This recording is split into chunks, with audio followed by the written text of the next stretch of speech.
Aparıcı Xoşgədəm Hidayət qızının ad günüdür. Müsavat.com xəbər verir ki, aparıcı bununla bağlı paylaşım edib.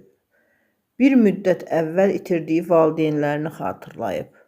Bu gün valideynlərim olmadan qeyd etdiyim ilk ad günümdür. Yaxınlar, dostlar təbrik edir, amma ürəyimdə bir boşluq var. Səsiniz qulağımda, dualarınız yolumdadır. Yanımda olmasanız da mən sizdən ayrılmamışam. Bugün bir yaş böyüdüm, amma hələ də sizin qucağınızda böyüyən o uşaq kimi qaldım. Darıxıram və sevirəm. Qeyd edək ki, Türkiyəli müğənni doğuşla ailəli olan Xoşgədəmin 3 övladı var.